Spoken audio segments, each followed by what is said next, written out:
Muling pinaiikot ni Kevin Durant ang rumor mill ng NBA habang umiinit ang off-season ng 2025. Nababanggit ang mga kuponang tulad ng Miami Heat, San Antonio Spurs, New York Knicks at Golden State Warriors sa usapin tungkol kay Durant sa iba't ibang paraan. Ang round na ito ng mga balita ay may kakaibang diskarte ang Spurs na nagiging maingat. Ang Heat ay naghahanda ng mga backup plan. At si John Hollinger ay tinawag na magulo ang estado ng mga negosasyon. Para sa mga NBA fans na naghahanap ng linaw tungkol sa Durant sweepstakes, mainam na magbantay lalo na't papalapit na tayo sa opisyal na off-season sa pagtatapos ng NBA Finals. Pinakabagong balita sa San Antonio Spurs tungkol kay Kevin Durant ngayon. Ayon sa mga ulat, ang San Antonio ang itinuturing na prioridad na destinasyon ni Durant para sa trade. Ngunit hindi tulad ng ibang mga kuponang handang ipusta ang lahat makuha lang ang isang superstar, ang Spurs ay tila nag-iingat at hindi agad nagpapakita ng kanilang baraha. Isang mahirap na desisyon ang kailangang gawin. Habulin ba nila ang isang 36 na taong gulang na superstar o manatiling nakatutok sa pagbuo sa paligid ni Victor Wembanyama at ng kanilang batang core? May pag-aalinlangan sa loob ng Spurs front office tungkol sa posibilidad ng pagbibigay ng mahahalagang assets kapalit ni Durant. Bagamat ang pagdagdag ng isang manlalaro na may resume tulad ni Durant, 2 beses na NBA champion MVP at 4 na beses na scoring champion, ay tiyak na makakatulong sa panandali ang tsansa ng tagumpay. Maaari rin itong magdulot ng pinsala sa kanilang kinabukasan. May hawak ang San Antonio ng mahahalagang draft picks at mayaman sila sa talento na 25 taong gulang pababa sa kanilang roster.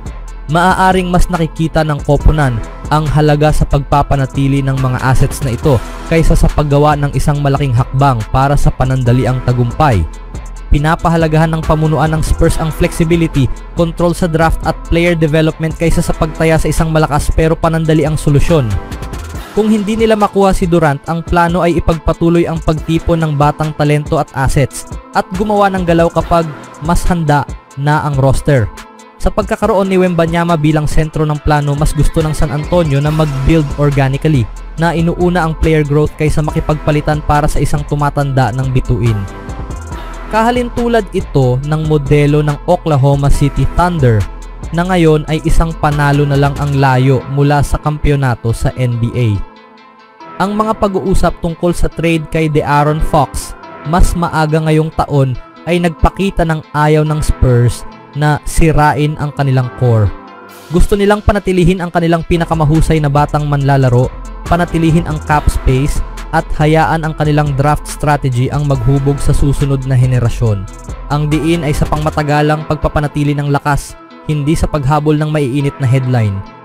Maaaring masyadong mataas ang hinihingi ng Phoenix para kay Durant. Hindi nagpaligoy-ligoy si NBA front office insider John Hollinger sa kanyang komentaryo tungkol sa kung paano hinahawakan ng Phoenix Suns ang sitwasyon ni Durant. Ayon kay Hollinger, para sa akin, ito ay isang klasikong Phoenix show. Inakala nilang makakakuha sila ng mas malalakas na offer kaysa sa tunay na natatanggap nila at ngayon parang hindi na nila alam ang gagawin. Kasalukuyang tinutimbang ng Phoenix ang isang mahirap na hanay ng mga option. Gusto nila ng unprotected picks, batang talento at financial relief. Ngunit nagdadalawang isip ang ibang koponan na magbayad ng mataas na presyo para sa isang 36 na taong gulang na may maikling kontrata. Naipit ang Suns sa pagitan ng pagnanais ng dekalidad na future assets at pagpapanatili ng kasalukuyang halaga ng kanilang roster.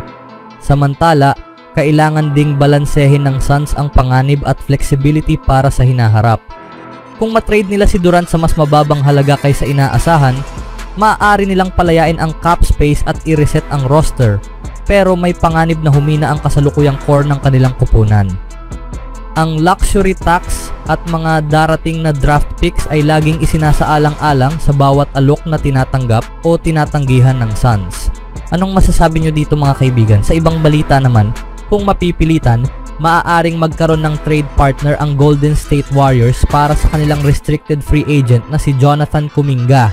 Ilang ulat ang nagsasabing si Kuminga ang fallback option ng Miami Heat sakaling hindi nila makuha si Kevin Durant. Iniulat ni Michael Scotto ng Hoopshype nitong June 16th na maaaring makuha ng Heat si Kuminga sa pamamagitan ng sign and trade bilang kanilang backup option. Ang Chicago Bulls at Miami Heat ay dalawang team na dapat bantayan bilang posibleng sign and trade candidates para kay Kuminga ayon sa mga source ng liga na nakausap ng Hoops Hype. Sa kabila nito, hindi pa rin inaalis ng Warriors ang posibilidad na panatilihin si Kuminga ayon sa isinulat ni Scotto. Sumunod na nagpahayag sina Mark Stein at Jake Fisher, mga NBA insiders. Maaaring ang Miami ay magsagawa ng sign and trade para kay Kuminga kung hindi sila manalo sa karera ng trade para makuha ang ika-8 sa all-time leading scorer ng liga. Ayon sa mga source, nakapagtala na ang Miami ng interes kay Kuminga sa mga nakaraang transaksyon. Isinulat ni Stein at Fisher sa kanilang newsletter na The Stein Line sa Substack. Ang focus pa rin ng Heat ay makakuha ng isang tunay na superstar matapos nilang mawala si Jimmy Butler na ironic na napunta sa Warriors sa trade deadline. Pinaprioridad ng Miami ang paghabol kina Giannis Antetokounmpo kung magiging available ngayong summer at Kevin Durant na aktibo nilang sinusubukang kunin sa kanilang wishlist bago si Kuminga na itinuturing na fallback option sa dalawang superstars, dagdag ni Scotto. Ngunit dahil mukhang mananatili si Antetokounmpo sa Milwaukee at mas gusto ng Suns ang mga high-impact players mula sa ibang nag-aalok kay Durant, posibleng mangyari ang trade na magdadala kay Kuminga sa Miami. At ngayon, Warriors kapalit si Andrew Wiggins. Si Kuminga na ika-7 pick noong 2021 NBA Draft ay naghahanap ng mas malawak at consistent na papel sa hinaharap.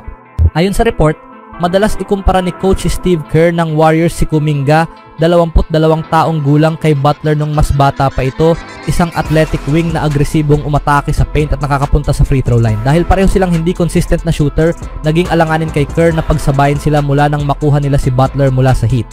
Pinakita ni Kuminga ang kanyang kakayahan nang mabigyan siya ng oportunidad sa huling 4 na laro ng kanilang pagkatalo sa second round ng playoffs. Nakapagtala siya ng average na 24.3 points, 55.4% shooting from the field at 38.9% from the 3-point line sa maaaring huling mga laro niya bilang miyembro ng Golden State. Bagay si Kuminga sa timeline ng mga batang core ng Heat na sina Bam Adebayo, 27 taong gulang, Tyler Herro, 25 taong gulang, Jaime Jaquez Jr., 24-year-old, Nikola Jovic, 22-year-old, at Kelly Ware, 21-year-old. Maaari siyang sabay na lumago kasama nila at sa nakikita ipapadala ng Heat pabalik sa Warriors si Andrew Wiggins na hindi kailanman nahanap ang kanyang pwesto sa Miami, kapalit ni Kuminga at isang salary filler. Si Jonathan Kuminga ay nais ng mas malaking papel sa pagpasok sa isang mahalagang off-season. Binaliwala ni Kuminga ang mga ingay mula sa labas habang hinihintay niya ang susunod na kabanata sa kanyang batang karera. Nilimitahan ng 22 taong gulang na forward ng Warriors kung sino lang ang maaaring magkomento sa kanyang Instagram habang nagpo-post siya ng mga larawan ng kanyang workouts. Naghahanap si Kuminga ng mas malawak at consistent na papel sa hinaharap. Muling binalita ni Scotto, malinaw na ipinahayag ni Kerr na hindi niya ito maibibigay sa kasalukuyang make-up ng team at sa kanilang win-now window.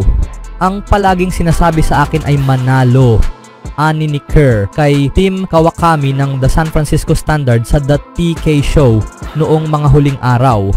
At sa ngayon, hindi ko masasabing lalaruin ko siya ng 38 minuto kasama ang roster na meron kami, sina Steph, Curry, Jimmy, Butler at Draymond Green, at buuin ang puzzle sa ganung paraan at asahan pa ring manalo. Sa kanyang huling 4 na laro ng season at marahil bilang huling sandali niya sa Golden State kung mai-trade siya, nagtala si Kuminga ng 24.3 points, 55.4% shooting from the field at 38.9% in long range. Ano sa tingin nyo dito mga kaibigan? Sa posibleng pagbabalik ni Wiggins sa Warriors?